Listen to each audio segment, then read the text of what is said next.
Village Chilantembo 2, situé à 55 km de Likasi, sur la route de Lubumbashi en direction du barrage de Mwaringusha, dans la province du Haut-Katanga. Le mémorial inachevé est érigé sur le lieu, symbole d'une fin tragique de Patrice Emery Lumumba, Mpolo Maurice et Joseph Okito dans la nuit du 17 janvier 1961.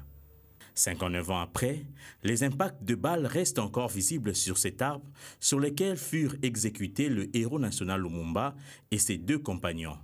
Professeur Toussaint Chilombo, homme politique et ancien ministre des médias, s'y est rendu. Nous sommes allés à sa rencontre en plein exercice de son métier pour revivre cette partie de l'histoire. C'est une curiosité qui, par ma modeste personne, peut permettre à ce que beaucoup de personnes aillent découvrir l'endroit où Patrice Emery Lumumba et ses compagnons Polo et Okito ont été assassinés.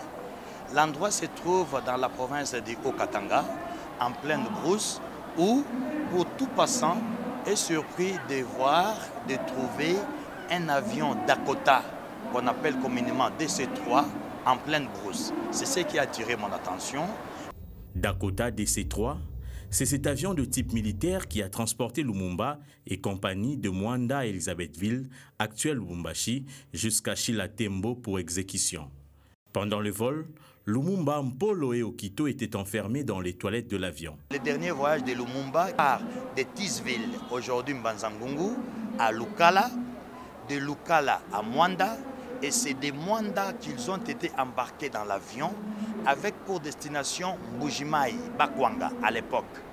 Il s'est fait que Kalonji Mulopwe, Kalonji Ditunga, a refusé que cet avion puisse atterrir à Mbujimai et l'avion a été détourné à Lubumbashi, malheureusement pour une fin tragique de Patrice Emery Lumumba et ses compagnons. Les coups de balle avaient éveillé la curiosité du chef de village et de son fils.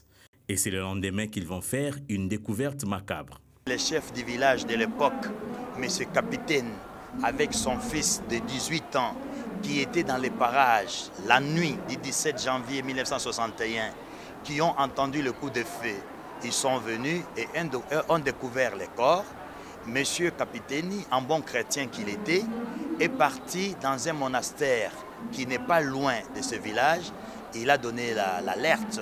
Les prêtres chez qui il est parti donner l'alerte ont averti le pouvoir d'Elisabethville, Lubumbashi aujourd'hui, et ceux-là, les Belges et le pouvoir de cette époque-là, sont venus à la hâte là, dans l'après-midi du 18 janvier pour déterrer les corps, les découper en morceaux, les mettre dans des fûts et les amener à l'usine d'acide de l'usine de Chituru à Likasi pour fondre les corps dans l'acide.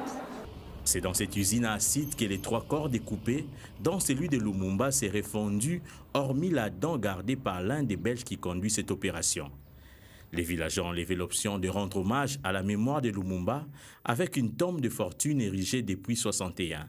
C'est juste à côté qu'est enterré le fils du chef du village de Chilantembo 2, l'une des personnes qui aurait répandu la nouvelle. L'avion, l'arbre, le mémorial inachevé demeurent encore sur le lieu. Un lieu moins connu du grand public, pourtant renfermant une partie de l'histoire de la République démocratique du Congo.